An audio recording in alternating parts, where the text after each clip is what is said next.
Bueno, mi nombre es Mauricio Giulidori y hoy quería compartir con ustedes un video sobre la regulación de la potasemia. Entonces, ¿cómo se distribuye el potasio en el organismo? Podríamos ver que el potasio es muy abundante dentro de las células y poco abundante en el espacio extracelular, 150 en el líquido intracelular y 4 en el extracelular. Eso hace que del potasio corporal total, el 98% esté dentro de la célula y solo un 2% en el espacio extracelular. ¿Cómo hace el organismo para mantener ese potasio, ese balance de potasio? Y para eso nos vamos a basar en el principio de equilibrio, que lo que nos dice es que la masa de potasio, por ejemplo, en el medio interno del animal, va a estar en función de la relación que hay entre los ingresos y los egresos de potasio. Y para mantener un equilibrio, la cantidad que ingresa y la cantidad que egresa tienen que ser equivalentes. Si aumentan los ingresos, aumenta la masa; si aumentan los egresos, disminuye la masa. Entonces, la única manera de mantenerlo en un balance o en equilibrio es que se equiparen la entrada y la salida de potasio del organismo. Entonces, ¿cómo es el sistema de regulación homeostática de la potasemia? La masa esa de potasio que hay en el medio interno, la cantidad de potasio, la concentración, depende entonces de la cantidad que ingresa desde la dieta y de la cantidad que egresa principalmente por secreción renal, pero también podríamos sumar secreción digestiva o el sudor. Y entonces, sobre este principio de equilibrio, si agregamos el principio de control, ponemos un sensor de potasio, que es el que está midiendo la concentración permanentemente de potasio en el medio interno del animal,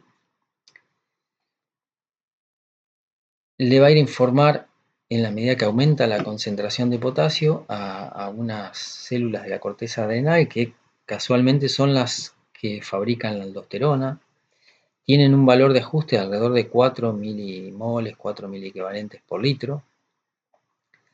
En general, entonces, cuando el sensor se activa es porque hay una concentración alta de potasio en el espacio extracelular. Entonces, las células estas de la corteza secretan aldosterona, y la aldosterona lo que va a hacer es favorecer la secreción renal de potasio, o la caliuresis, la pérdida de potasio por vía renal. Cuando la cantidad o la masa de potasio en el medio interno del animal disminuye, el sensor este de potasio no se activa y por lo tanto disminuye la pérdida renal. Hay que tener en cuenta que la mayor parte de la dieta de los alimentos son muy ricos en potasio. Entonces, los animales en general están adaptados a sacarse de encima el potasio más que a retenerlo.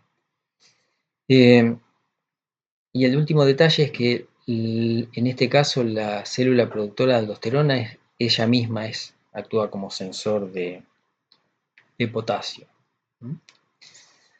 Ahora les hago un poco de historia para ver cómo se llegó a la conclusión de que la aldosterona es la que regula la potasemia. Lo que hicieron fue unos experimentos con perros y les daban concentraciones crecientes de potasio en la dieta, y veían la concentración de potasio en sangre, y vieron que, independientemente del valor de la cantidad de potasio que consumían los animales, la potasemia se mantenía estable. Entonces sacaron ahí una conclusión, que era que la concentración de potasio en el plasma estaba regulada. Entonces, el siguiente paso fue bloquear el sistema de aldosterona y ver qué efecto tenía. Entonces, dentro de cada grupo de alimentación, a la mitad de los animales le bloqueaban la aldosterona y a la mitad lo dejaban intacto. Tanto los que consumían 30 como 60, 90 y así sucesivamente. Entonces, lo que vieron es que los animales que tenían bloqueada, los perros en este caso, que tenían bloqueada la aldosterona, eran incapaces de regular la potasemia. A bajos niveles de potasio en la dieta, la potasemia caía, o sea, había hipopotasemia. A altos niveles de potasio en la dieta, la potasemia subía o había hiperpotasemia. Entonces la conclusión de los investigadores esto fue que la aldosterona regula la concentración de potasio, o la potasemia.